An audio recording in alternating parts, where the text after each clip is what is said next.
Assalamualaikum warahmatullahi wabarakatuh. Kami dari kelompok 7, kami akan menyampaikan dan membahas mengenai mediasi dalam bernegosiasi. Yang sebelumnya perkenalkan, nama saya Dina Fitriana dengan NIM 151190006. Selanjutnya pendahuluan dan pembahasan serta kesimpulan akan disampaikan oleh teman saya.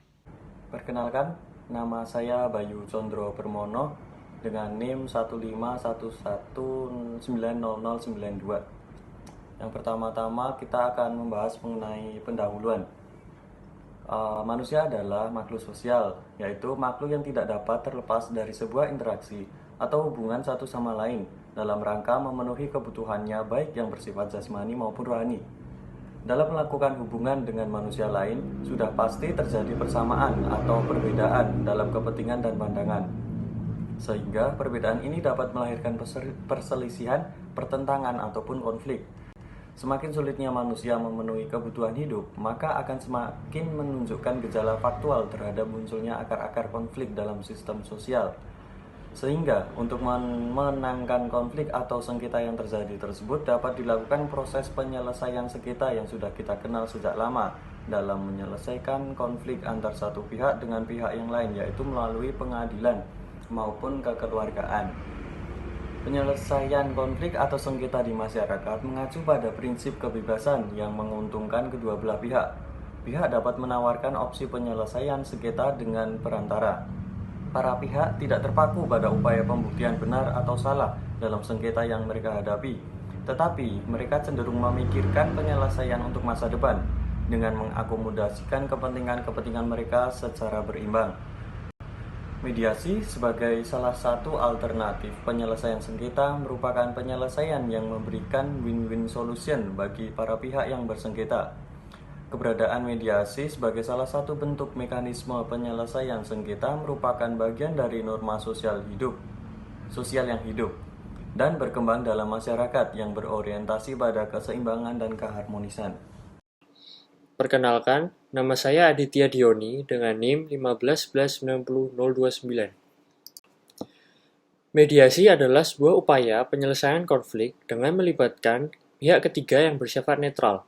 Pihak ketiga tersebut tidak memiliki kewenangan mengambil keputusan, namun membantu pihak-pihak yang bersengketa mencari dan mencapai sebuah penyelesaian atau solusi yang pada akhirnya diterima oleh kedua belah pihak.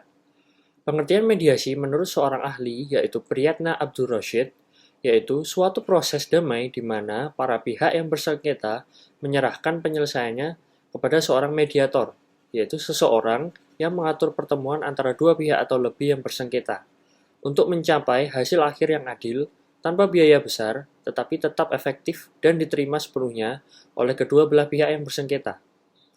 Pihak ketiga tersebut disebut sebagai mediator yang hanya berperan sebagai penasihat dan pendamping saja. Sebagai salah satu cara menyelesaikan sengketa, mediasi digunakan oleh banyak masyarakat dan diterapkan kepada berbagai kasus konflik. Namun, mediasi memiliki definisi yang sedikit berbeda di dalam sebuah negosiasi.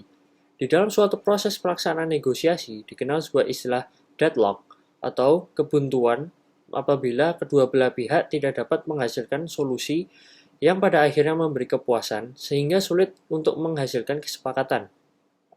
Oleh karena itu, disinilah mediasi berperan terhadap negosiasi.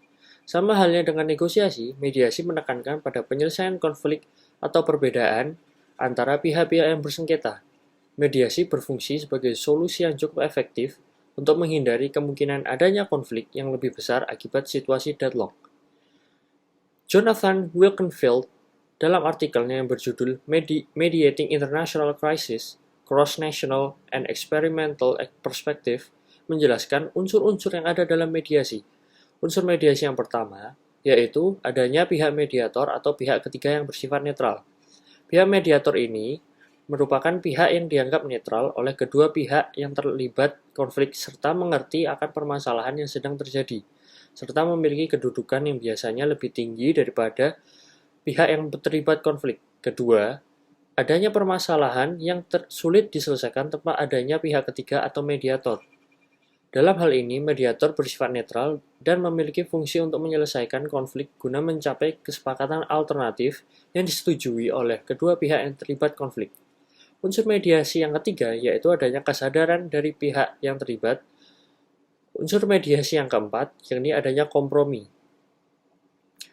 Proses mediasi juga dimengerti sebagai upaya penyelesaian masalah dengan menghadirkan pihak luar yang bersifat netral dan membantu pihak-pihak yang bersengketa untuk menyelesaikan sebuah kesepakatan yang memberi kepuasan. Dari beberapa pengertian tersebut, maka dapat dimengerti bahwa mediasi secara garis besar adalah penyelesaian masalah dengan mengundang pihak ketiga atau mediator. Dalam pelaksanaan mediasi, seorang mediator harus bisa menjalankan peran fungsi secara maksimal agar dapat diakhiri dengan adanya sebuah solusi. Peran mediator ini dipengaruhi oleh sifat hubungan dengan pihak-pihak yang sedang bernegosiasi. Untuk dapat menjadi seorang mediator diperlukan beberapa keahlian agar mampu mengendalikan jalannya mediasi sehingga dapat menghindari kegagalan dalam proses mencapai kesepakatan bersama. Beberapa hal yang wajib dimiliki sebagai seorang mediator yaitu antara lain pandai dalam berkomunikasi, menguasai materi yang dibahas, kemudian mengetahui kedua pihak yang berdebat atau berkonflik. Dengan mengetahui pribadi kedua belah pihak yang berkonflik, maka mediator akan mengetahui pola pikir mereka. Hal ini sangat membantu untuk pemilihan kata pada saat berbicara. Kemudian mampu mendengarkan kedua belah pihak dengan netral. Lalu, mampu mengontrol kedua belah pihak yang bermasalah. Kemudian, yang terakhir, menyediakan gambaran penyelesaian masalah. Hal ini dilakukan agar mediator guna membantu kedua belah pihak dalam mengambil keputusan. Dengan memberikan gambaran atau simulasi, maka akan lebih mudah bagi kedua belah pihak yang berseteru untuk memahami langkah penyelesaian yang diambil. Sebelum melanjutkan pembahasan yang sudah disampaikan teman saya, Aditya, saya akan memperkenalkan diri. Nama saya Novia Putri, NIM 151190003. Jadi saya akan melanjutkan pembahasan yang telah disampaikan teman saya.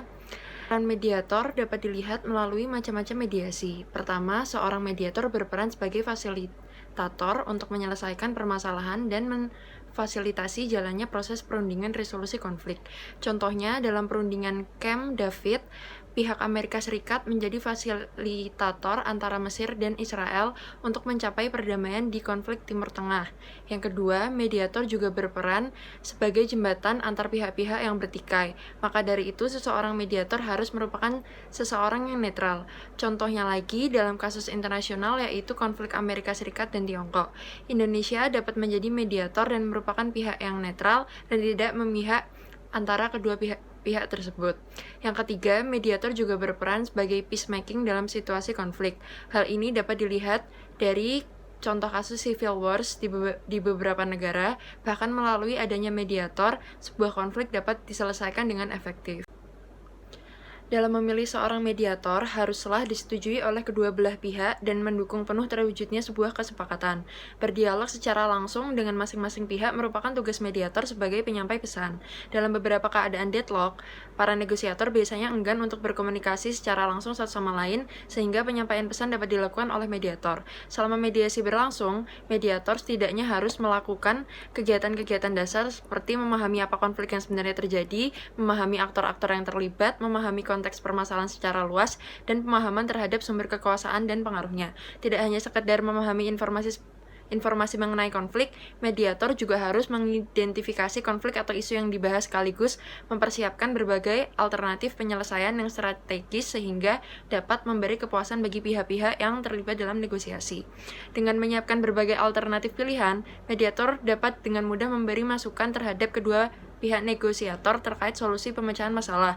Saran mengenai solusi yang disampaikan mediator harus dapat mengakomodasi kepentingan kedua belah pihak sehingga tidak muncul konflik baru.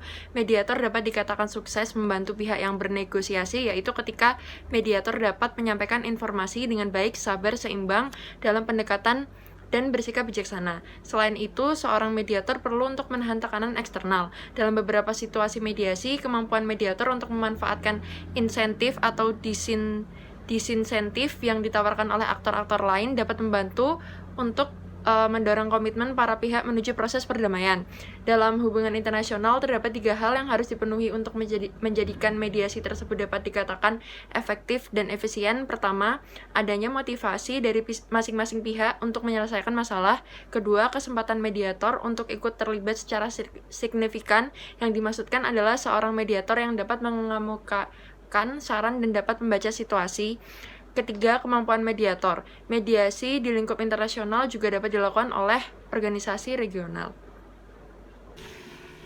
Pelaksanaan mediasi dibedakan menjadi 2. Yang pertama yaitu mediasi internal dan yang kedua adalah mediasi eksternal.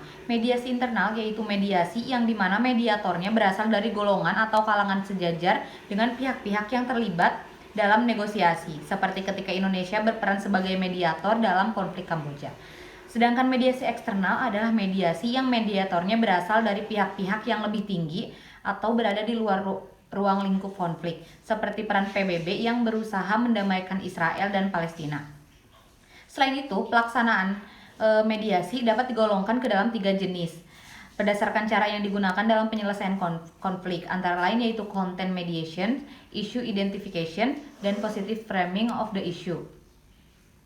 Pengertian content mediation yaitu jenis mediasi pada saat mediator berusaha mengembalikan situasi negosiasi ke dalam tahap tawar-menawar agar negosiator berpeluang kembali mencapai kesepakatan. Di sini mediator hanya bertugas untuk memberi arahan agar negosiator kembali pada tujuan awal dan alasan diadakannya negosiasi sehingga kembali menumbuhkan semangat untuk mencapai kesepakatan.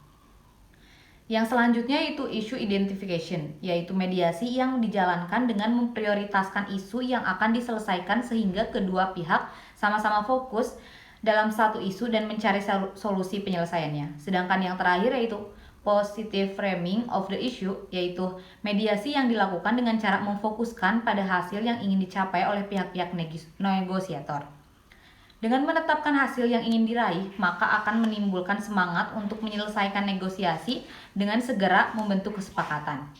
Dari sini tampak jelas bahwa mediasi berkaitan dengan negosiasi karena pada dasarnya keduanya memiliki tujuan yang sama, yaitu berusaha menyatukan pihak-pihak yang membawa berbagai kepentingan atau pandangan berbeda. Mediasi digunakan dalam negosiasi apabila negosiasi berada dalam posisi deadlock sehingga sulit untuk dilanjutkan. Mediasi memiliki beberapa keuntungan, seperti dapat membantu negosiator untuk keluar dari situasi deadlock tersebut, menghindari konflik yang lebih besar dan tak berujung, dan membantu memberikan solusi yang mungkin saja belum pernah dipikirkan oleh para negosiator. Namun, mediasi juga dapat memberi dampak atau kerugian, seperti apabila mediator hanya memanfaatkan perannya saja untuk mencapai kepentingan pribadi, lalu ia bisa saja mengabaikan tugas utamanya untuk membantu penyelesaian masalah antara pihak-pihak dalam negosiasi. Selain itu juga tidak menutup kemungkinan terdapat mediator yang hanya ingin memperkeruh suasana negosiasi sehingga situasi semakin kacau, runyam, dan tidak kondusif. Maka dari itu, sebelum melaksanakan mediasi berlangsung, para negosiator harus dengan cermat dan dalam menentukan pihak ketiga yang akan dijadikan mediator. Negosiasi dan mediasi merupakan 2 komponen yang tidak dapat dipisahkan dari diplomasi. Keduanya komponen ini adalah langkah yang digunakan para aktor internasional untuk menjalankan kepentingan serta tujuannya melalui proses diplomasi. Negosiasi biasanya digunakan oleh pihak-pihak yang terlibat konflik untuk menyelesaikan permasalahan yang ada. Namun, apabila perundingan yang dilakukan hingga berlarut-larut dan sulit dalam menemukan titik temu, maka diperlukannya seorang mediator yang berfungsi untuk memberikan solusi alternatif dalam proses mediasi. Mediasi ini merupakan jalan lain yang digunakan oleh para negosiator dalam mencari kesepakatan alternatif. Mediasi ini bisa dikatakan sebagai salah satu metode yang umum digunakan dalam manajemen konflik hubungan internasional. Saya Vivko Arisma Rahab dengan NIM 151190018. Pada hakikatnya, manusia dalam melakukan hubungan dengan manusia lain sudah pasti memiliki persamaan dan perbedaan dalam kepentingan dan pandangan, sehingga perbedaan ini melahirkan perselisihan, pertentangan, ataupun konflik. Perbedaan adalah pemicu konflik. Semakin sulitnya manusia memenuhi kebutuhan hidup, maka akan semakin menunjukkan gejala faktual terhadap munculnya akar-akar konflik dalam sistem sosial. sehingga untuk memenangkan konflik atau sengketa yang terjadi tersebut dapat dilakukan proses penyelesaian sengketa yang sudah kita kenal sejak lama dalam menyelesaikan konflik antara satu pihak dengan pihak yang lain, yaitu melakukan mediasi, pengadilan ataupun secara kekeluargaan. Mediasi merupakan sebuah upaya penyelesaian konflik dengan melibatkan pihak ketiga yang bersifat netral. Pihak ketiga tersebut tidak memiliki kewenangan mengambil keputusan, namun membantu pihak-pihak yang bersengketa dalam mencari dan mencapai sebuah penyelesaian atau solusi yang pada akhirnya diterima oleh kedua belah pihak. Peran mediator ini dipengaruhi oleh sifat hubungan dengan pihak-pihak yang sedang bernegosiasi. Untuk dapat menjadi seorang mediator, pihak-pihak diperlukan beberapa keahlian agar mampu mengendalikan jalannya mediasi sehingga dapat menghindari kegagalan dalam proses mencapai kepentingan bersama.